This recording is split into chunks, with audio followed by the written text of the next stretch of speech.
लोकों सरकार रास्ता निर्माण पर आसुथिबा कोटी कोटी टंकार काम निम्नमान रही। एवं गाँ नेता मानकर पकेट मालामाल।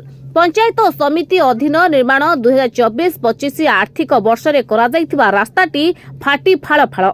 गोष्ठी उन्नयन विभाग दृष्टि आकर्षण करथिले मध्य कौनसी प्रकार पदक्षेप निया जाउ नाही बोली अभियोग होईछि। उपांत अंचल लोकों गमनागमन सुविधा पाई सरकार को राजकोषरु उत्तम एवं स्थायी रास्ता निर्माण निमंते आसुथिबा कोटी कोटी टंका खर्च हेउछि। हेले ब्लॉक प्रशासन और गाँ नेतांको मधुचंद्रिका पाई निम्न मानर कार्य हेउछि। रामचंद्रपुर पंचायत दिन केईटारे रास्ता शोचनीय होई पड़िछि। निम्न मानर रास्ता काम को नहीं अभियोग कले ग्रामवासी। 1,98,000 टंकार कंक्रीट काम होइथिबा रास्ताटी फाटिया कलानी। 3 मास न पुरुणु रास्ता फाटी फाड़ फाड़। रास्तार निम्न मानर काम को नहीं चिंतारे करंडीगढ़ी आदिवासी ग्रामवासी। जात जात पाई असुविधा भोगिबे 25 रु ऊर्ध्व आदिवासी परिवार।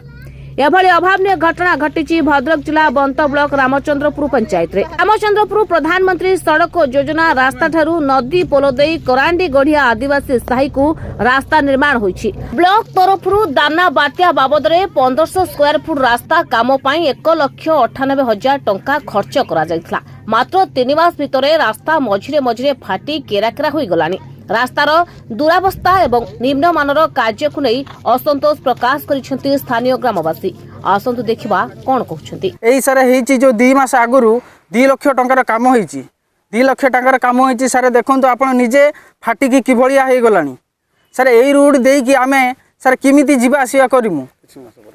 आउ किछि मास परे सारे आगामी दिन रे आउ 2-3 मास कथा सारे आउ 2-3 मास परे सारे एई रोड रे आमे जाई परिबु कि आमर भाई भौणी बापा माँ वृद्धा लोक सारे समस्त अच्छा यही रास्ता देखिए आम जापरू सारे ये किभलिया काम होती सारे सरकार पाखे एति अनुरोध कि सारे ये जो 2 लाख टंकार काम है सी किभली केमिति है कौटी खर्च करागला ताकू आउ ए जो रास्ता सारे 2 मास है रास्ताटा कर देइछंती से सारे फाटिलानी सारे आउरी तो अच्छी केते दिन अच्छी अषाढ़ मास सारे सेते बेलको रास्ता नथिबनी फेरे सारे जो अषाढ़ मास आम कादुआर जावासवा करूनी से जो अवस्था को से अवस्था ही रहीम। तो वर्ष तले ये पोलटी गोटे वर्ष पूर्व होता ये 2 मास पूर्व ये जो कंक्रीट रोडटा होटा फाटिकी सब आँ कलानी। तापर 2 मास आउ 4 मास या भर मनीष यातायात करे तो केतल कौ लोक गड़ी पड़ो छुआ पिला पड़े तार भी किसी कहींपरे ना।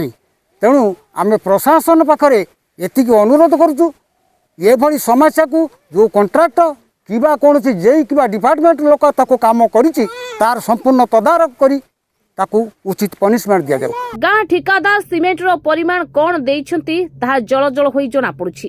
अधिकारी तदंत करिछंती कि नहीं ताहा संदेह घेरे जहा फल रास्तार अवस्था एबे शोचनीय। बंत वीडियो सीताकांत राउत प्रतिक्रिया रे जदि उक्त प्रकल्प कार्य निम्न मानर होइथाय संपृक्त कर्मचारी उपरे दृढ़ कार्यानुष्ठान ग्रहण करा जिवो बोली कहिसेंती।